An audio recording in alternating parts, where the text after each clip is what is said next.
Well, hello there. I hope that you're having a great day today. Thank you for coming back by. This is Shane with Shane's Books and Review, and today we're going to be talking about a book one of you wonderful people brought up. Thank you, Lynette. The name of the book is Plod on Sleepless Giant, wrote by M.P. McVey and narrated by Pavi Prochko. A couple of videos ago, I said, hey, if you guys and gals have a suggestion for a book, let me know what it is, and we'll make that one of the videos. And Lynette took advantage of it. She was the first one that brought anything up. And so we'll be talking about the first book on her comment. Now, I didn't read anything about the book before I read it. I wanted to go into it absolutely blind, and that's what I did. If I had read the description, I don't know if I would have picked it up or not. But I'm very glad that I trusted what she had to say, because this is a fairly interesting book. There's not a huge amount of characters in this, but there are some unique types of characters that are in this. Of course, it's referring to the will that's being pushed by this giant elephant. And the will is the earth. It's just the mantle, the core of the earth being rotated by this elephant. But there's all these little intricacies inside of this book that has to do with the way that this character and this character just following their life. And at first it seems like a big hodgepodge. There's this little baby that's in it that seems to be a main character, and then there's these creatures and then there's this guy and this woman that are getting ready to get married. There's all these little things, and it's like, how in the world is all this going to come out in the end? I'm really happy that I stuck it out, because every once in a while there's a good concept in a book, and this is one of them. Some of the writing might not have been as strong as things that would be on par if you think about the epic stories of insert author here. But then again, the writing is certainly stronger than some of the books we've talked about on this channel in the past. So that's a good thing. I completely like the structure of the way that this was done. It jumped back and forth in the way that most stories do, but not in a bad way. And to give a little bit of a heads up of what's it about, it's almost a political type of a thing, because there's these creatures that live in the core of the earth that are magical. They've been there since the beginning. The sub-story has to do with this creature that just wants to have its house, its home, its area back. And so with those things, that's one story. There's another story of this guy and his soon-to-be wife, Lily. This guy really has it bad for Lily, which is awesome, the way that was portrayed. At first I thought that was going to be incredibly sappy and blasé, but it was executed fairly well, because the stuff that was in there about their relationship and their interactions and their parts of the stories of setting them up actually added to the credo of them towards the end of the book. It was good. It was just enough to set the tone, is what I'm getting at. As far as other characters go, there's this guy that's kind of like a bum. His name is Nicholas Forrest.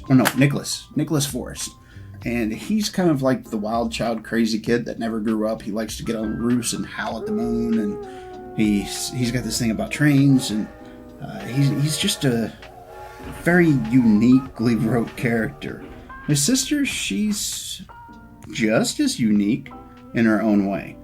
And the way that everything ends up getting tied together is really unique. The baby plays a factor in it. They all come together at the end for something to happen. And it was unique. What if? And I like the tie-ins, the old gods and the old mythologies, and the way that this was loosely just played with that, which is really, really cool.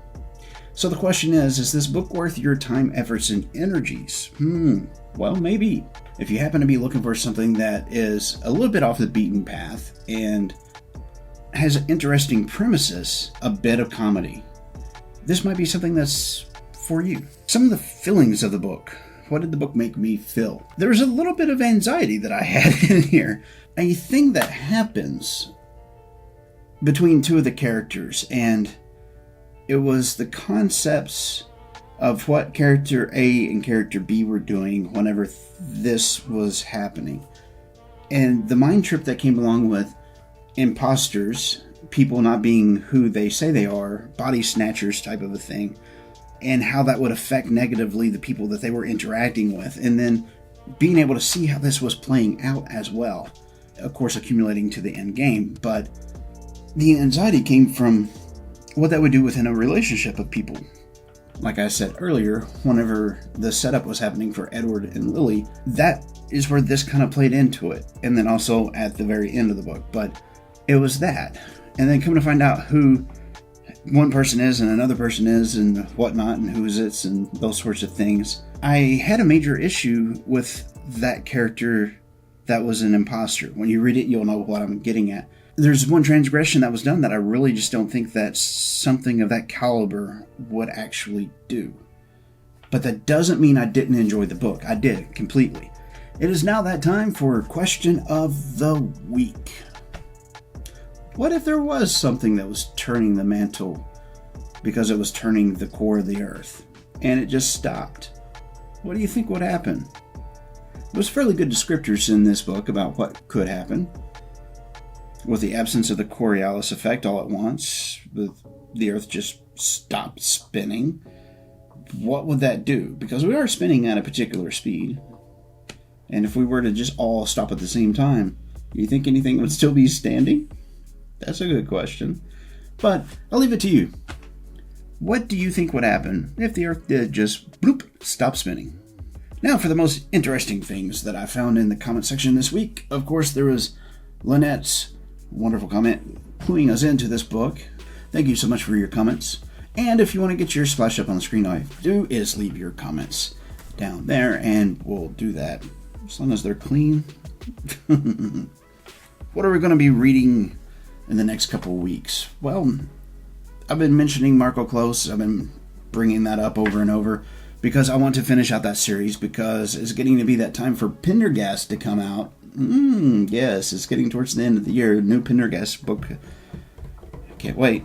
I didn't realize that he had started a new series, so I might have been referring to one of them as this, and it's not. So my apologies if that's the case. So the 5th book is Fields of Fire, and then the 6th book is Points of Impact. And then we go into a new series that he has started, which will be fairly cool. So we'll be getting those two taken care of. Like, share, subscribe. This is Shane with Shane's Books and Review. I do hope that you had a good week and that your next one is just as good. And if it wasn't, here's hope that it is. YouTube wants you to check out one of those 2 videos over there. And I will see you in the next video.